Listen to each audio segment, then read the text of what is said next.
The latest. Thank you for your love and support. I appreciate you all. Africa, listen carefully because what was just said in Paris was not a slip of tongue. It was a confession. At a time when Africans are loudly demanding sovereignty, dignity, and the right to control their own future, Emmanuel Macron has stepped forward to remind the world of something deeply unsettling. France has not left Africa, and according to him, it never will.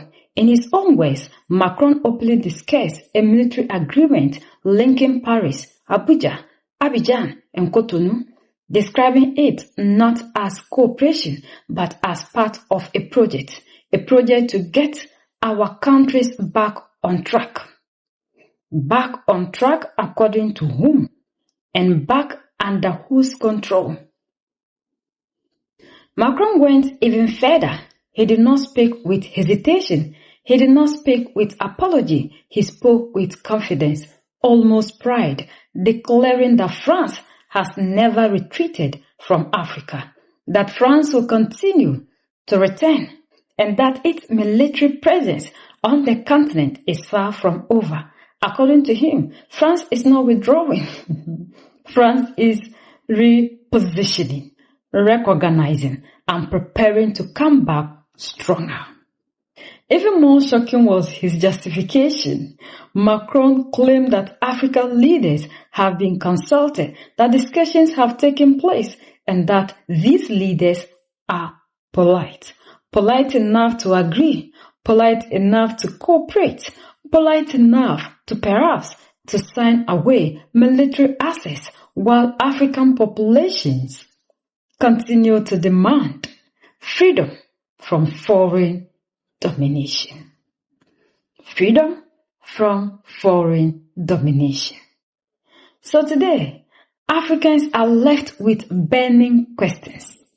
Is this about security or control? Is this about partnership or influence? And if France truly never left, was the so-called end of Franco-Frederick ever real or just a change in strategy? As the Sahel rises in resistance, a new alliance reshaped the continent. Macron's words sounds less like diplomacy and more like a warning that the struggle for African sovereignty is far from over, and that the battle may no longer be hidden behind aid, but openly defending through military agreements and power politics. No, France is not retreating from Africa. It is simply being clear-sighted and reorganizing itself. We decided, this is the second part, to reorganize our military presence. And so, we proposed to African heads of state to reorganize our presence.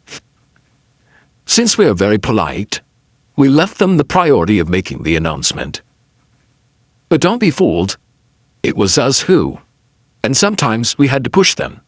But not because we're polite, proper and reorganizing ourselves. That this shouldn't be turned against us by saying they're being driven out of Africa. I can tell you that in many of these countries, they didn't want to remove the French army or even reorganize it. But we took responsibility for it together. That's what partnership means. And so yes, we are currently establishing a new security and defense partnership, which will include strategic bases. Djibouti is part of this, which is why it is of an entirely different nature. I mention this for our troops. It will be enduring and stable, because it is regional. And we will ask our partners to clearly express their defense needs, but will also do more training, provide more equipment, more intelligence sharing, and more long-term defense contracts as well. Well, jointly assess threats, and well, also create a new kind of relationship, like the unprecedented one we've developed in recent years with Benin, just as we will do with Nigeria, where we've started a strategic dialogue that didn't exist before, which was absurd, etc. A bold strategic defense partnership, but what oriented toward the future. And beyond that, the African continent is a continent of growth, and on this point, We are far too hesitant.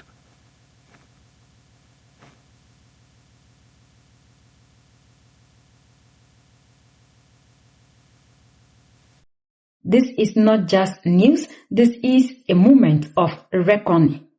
And every African needs to pay attention.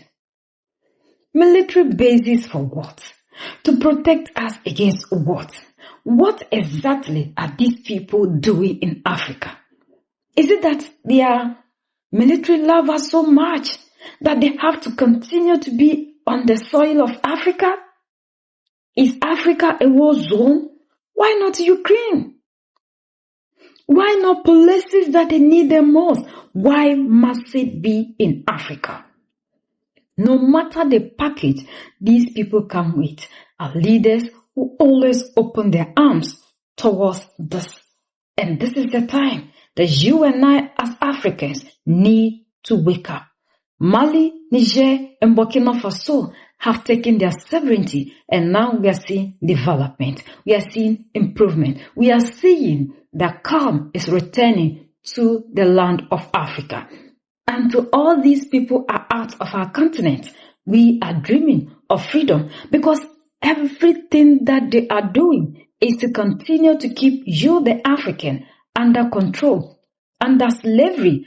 What at all do we need foreign bases in our land for? Why do we have military men in Africa? If they can't defend us, why do we need to train them? We need to wake up. If truly we are ready to fight for freedom, we need to wake up. Because enough is enough. We don't need these people on the soil of Africa. If other people are cutting ties with these people, why are they bent on coming here? When you know very well, you the leaders in Africa, that when they were even in Mali, Niger, and Burkina Faso, under the democratic leader, all these insurgencies were still ongoing. Look at Niger. Ever since they kicked out Bazoum out of the soil and French troops out of the soil, we are seeing development in Niger. Uranium that was 0.80 is now 200 euros. And yet this don't send any signal to our leaders in Africa that these people are here on their own interests. They are in Africa in their own interests and not you, the African. For how long must we speak to the ears of our leaders? For how long must they see that the youth of today are not respectful? Because the truth is always bitter when it comes to our leaders. And we are seeing that they are doing things that are not right. And we need a change. Because enough of the slavery of the African. We need a change. And that change will only come through you, the African. There's none that will give you the freedom. France is doing all this because France needs to survive. And we need to survive. We need to survive on our resources. And we need the resources to be used to the benefit of Africa. We are the only ones that can set ourselves free. United we stand, divided we fall. And united we keep standing forever and ever. The greatest enemy of the African is mental slavery. So let's decolonize ourselves from mental slavery. Let's keep sharing to educate our brothers and sisters. Together we make Africa great for ourselves and the next generations that are going to come. So that's the latest around the world, in Europe and in France.